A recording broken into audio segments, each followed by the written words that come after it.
Today, we're delving into a topic that has fascinated scientists, sparked debates among philosophers, and has intrigued each and every one of us at some point.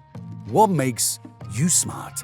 Is it something you're born with, or is it shaped by the environment you grow up in? Stay tuned as we explore the theories and facts surrounding one of life's greatest mysteries. Let's start by answering one seemingly simple question. What is intelligence? Many people tend to immediately associate the word intelligence with their IQ score or academic achievements, as these are common stereotypes of what it means to be smart. However, the truth is that intelligence isn't just a single attribute, but rather a blend of various abilities, much like having a toolkit filled with different skills.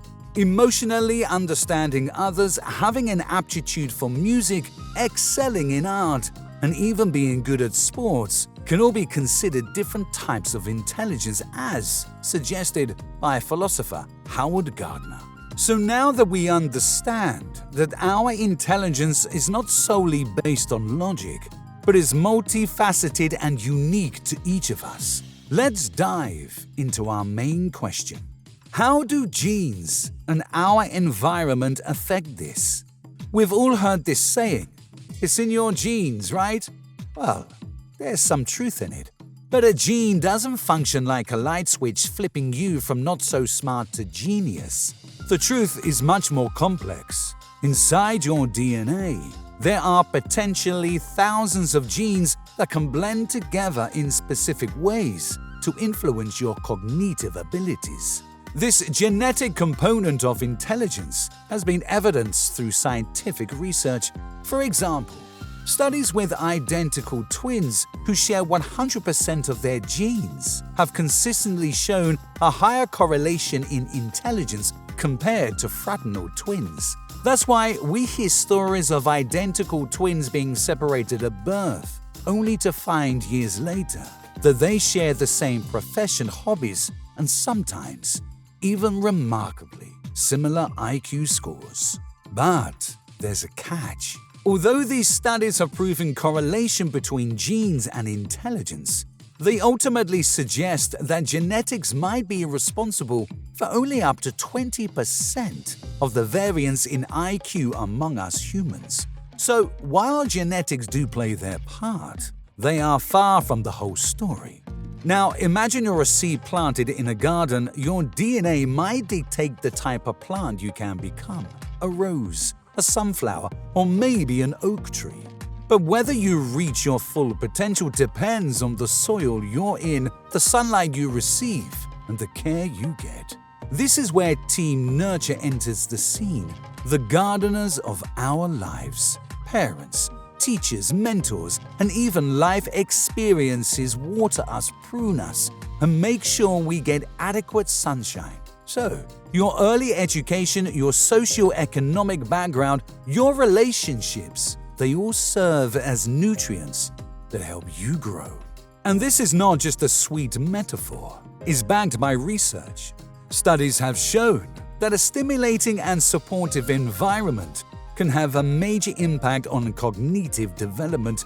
For instance, children raised in environments with access to books and educational toys tend to perform better academically. Similarly, listening to classical music has been shown to improve spatial temporal abilities such as solving a puzzle. So, whether you're a parent playing Mozart for your infant or a student using lo-fi beats to enhance focus, you're actively participating in your brain's development.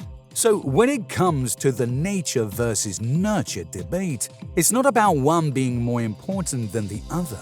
It's about understanding how they interact. Your genetic makeup may influence the environment you seek out, the activities you enjoy, and your response to challenges. On the flip side, your environment can also affect your genes. This is known as epigenetics, where environmental factors can modify gene expression, meaning your choices and experiences can literally change your genetic makeup over time. Now, here's a question that's probably on your mind. Can intelligence be improved? Absolutely. Intelligence is not a fixed trait. You can enhance your cognitive abilities through lifelong learning, practicing critical thinking, and staying curious. Brain exercises like puzzles and learning new skills can keep your mind sharp. A healthy lifestyle with proper nutrition, exercise, and sufficient sleep can also have a positive impact on your brain. So, what makes you smart? Genetics or your environment? The answer is both. Don't underestimate your potential growth and improvement. Embrace learning, seek out enriching experiences, and create a supportive environment for yourself, because you just might change the world someday. That's it for today's journey into the mind-boggling world of intelligence. What do you think? Let us know in the comments. And if this tickled your neurons, don't forget to subscribe, smash that like button, and share this video with others. Until next time, keep nurturing your garden of potential and never ever stop exploring the boundless landscape of your mind.